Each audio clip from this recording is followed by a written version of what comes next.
Hi guys, and welcome to my task tool matrix for 547. So this is a matrix of reading and writing tasks with appropriate assistive technology tools. So for reading, of course, I did choose the Universal Design for Learning for pretty much all of the curriculum tasks, as it does involve the three different aspects of engagement, representation, and action. I also chose a design strategy called CLOSE. It means to check, look, observe, study, and examine. So this is typically done while reading. It doesn't matter what type of reading. There's also another called CHAMP, which is conversation, help, activity, movement, and participation. Posters, there's also the 3-2-1 strategy. So typically 3 things that you've found, 2 things you found interesting, and then 1 question. Decoding, word walls that we typically see in the lower elementary school range. Hardware used for reading is we can use magnifying glasses, adapted text, so any type of large print, Microsoft Office, which a lot of us are very familiar with. GoTalk 9 Plus is actually a assistive learning technology device, and it's shown here. So this is pretty easy to use. The students can tap or point to the actual item that they are trying to communicate with, even if they do have limited or no speech. The picture shown here actually shows that they can the pictures can actually be changed or changed. And so there are 9 buttons. There are 9 buttons that are programmable, and it allows the user or the student to personalize them. They do range in prices. They do start typically at $219 and go up to $269 if you'd like the software and a carry stand.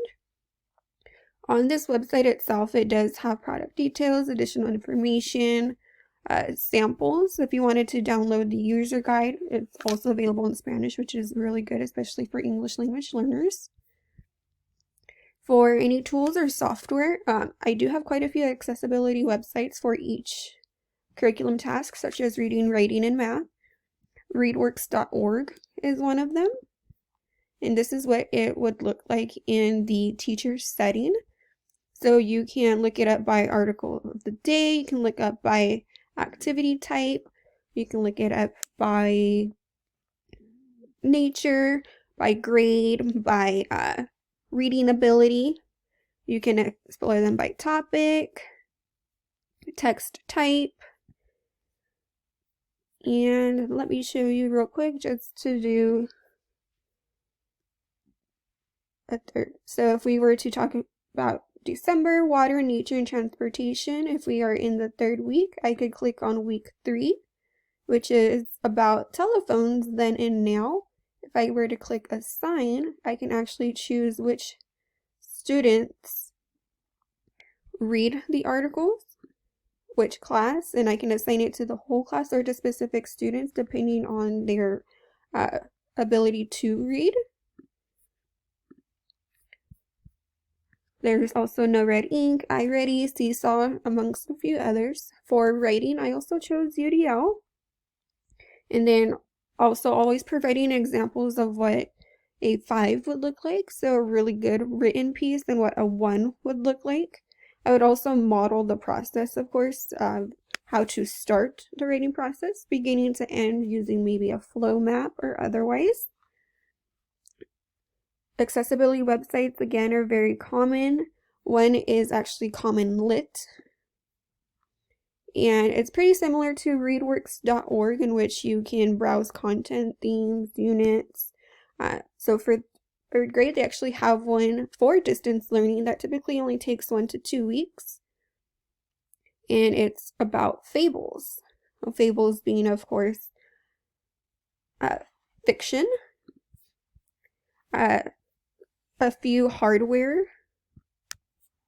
that you can use for the ability to write are pencil grips, adapted keyboards, a digital camera, which I've actually seen in the classroom, that are a Vimeo or a Mimeo. It's pretty much just a document camera as well.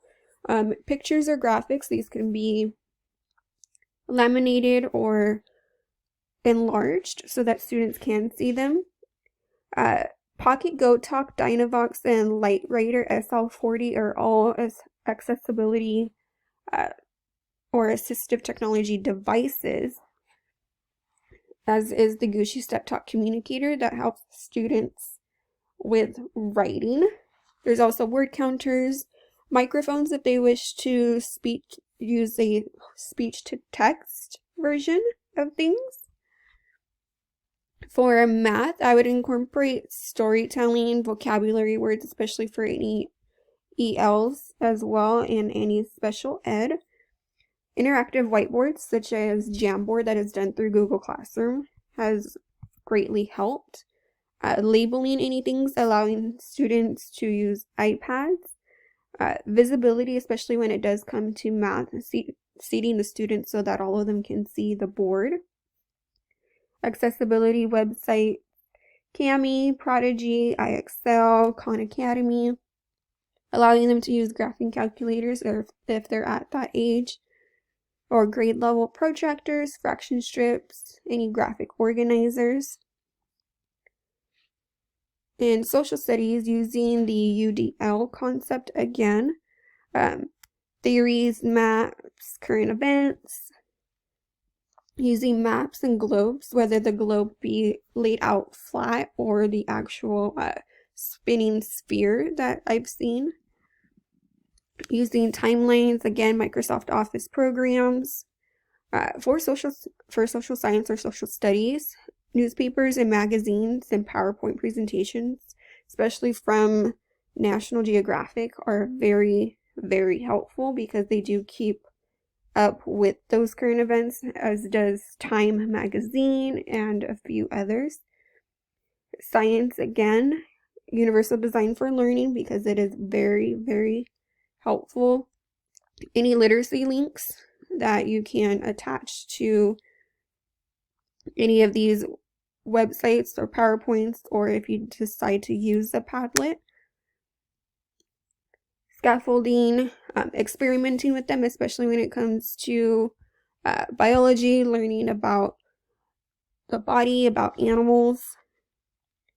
Using these websites to kind of give them a quiz or a game to sort of help them out with whatever topic or unit you are learning.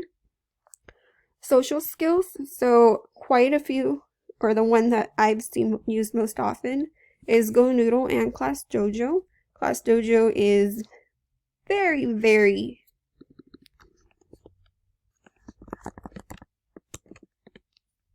animated, and you can sign up as a teacher, a parent, a student, or even a school leader, so any sort of admin.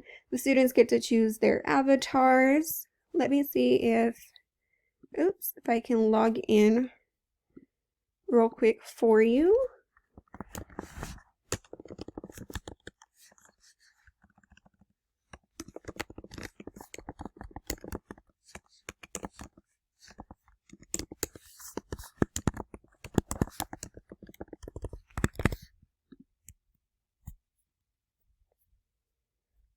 Maybe I can't read right now, but for those of you that have seen it, used it in the classroom,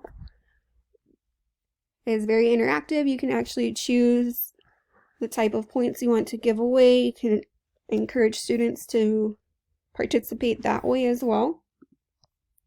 And that is my task tool matrix for 547.